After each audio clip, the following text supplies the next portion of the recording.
wa jud ko laing magulay karong adlaw, so wa koy mahimo ani mangita kung sagbot nga pwedeng makaon in taon, wa jud tay laing mahimo ani. Sa mukaon lang pud ani aw, ni ay sida-sida ani ang nakit-an, so mao ni ang buhaton ani makaon mo ni ang sudanon rong og tuha kay wa jud koy mahimo ani. So kung ganahan lang sa mukaon aw kaon mo pero dili wa tay mahimo, wa koy mahimo ninyo di ko mamugos oy. So mangita pud ta aning sida-sida nga kanang siguro pud ta nga dili ni maihian kay lisod pud og magkaon ta daning giihian di ay ni. So ato jud nang sigurohon no, di ta mapatakag punit, ato jud nang klarohon og asa ilang ihianan kay wa ta kahibaw ani ila dani gipatuhuyan ni sida-sida ani. So sida-sida jud ni siya guys. Pansit-pansitan sa Tagalog. So ako may bahibaos uban kung unsay tawag nila ani basta kay maura na ang nahibaw-an. Ako na nang gyagpatan. Una di ako nang gikuhaan og dalid. Alam mo bagalin apilo na turong kaon tong dalid no, muraglain pod. Ako pa naghugasan pagkahuman na paghugas, so mao na ang gyagpatan kana mga dabong-dabong pa kay mura gud pud siya alubate nga naapoy gahi na ang kuan.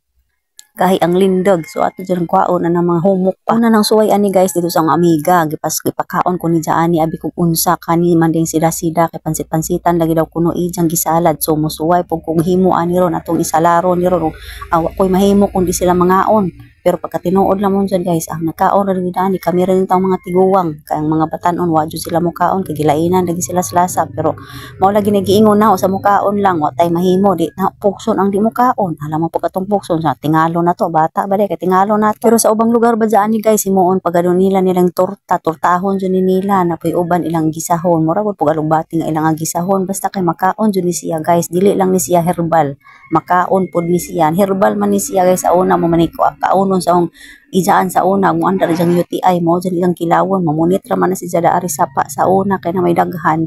So mo na isang kilawon labi na mo andar jang UTI o herbal man gud po ni siya guys, di man lang kay UTI ra ang matambalan ani mo pati man siguro to ang kuan high blood. So sa mga mukaon ra sud lagi ani kay di man jud tanan tawo nga mukuan og herbal no, di jud tanan tawo mukaon og sagbot. Pagtuon nila kanding bitaw guys kay ingnon lagay ko sa una sang partner nga mura na kuno kog kanding kay tulis kay hinta puro na sagbot ang kinaon. So ako'y mahimo ana kay mawang sinay sa akong lawas kay insaon man lagi nang daghan man tagibati sa atong lawas so magkinahanglan sa mga sagbot. Pero kanang sagbot pud guys nga pwede po makaon og tawo, alam man pud kanang pagkaon atong mga hayop nga intawon pud di man ta hayop tawo man intawon ta. So ngano jud kanang uban no, tawo man ta sila pero hayop ang batasan, charis. So mao to guys kinahuman na makog aning sida-sida aning dahon gipamilian naman nako ani na kung anong gibutangan na og luya og sibuyas. Swerte pud lagi kay dakoy nabilin pud nga sibuyas og luya. So mao po ang ginaginot og butang ani kay para pud napoy lasa-lasa in taong salad ni akong gibuhat kay magsalad na laging taon ko ani. So ang nang gitimplahan butangan nag asin og bitsin. So maura jud na guys. Ug di ara guys sa mukaon lang, bye.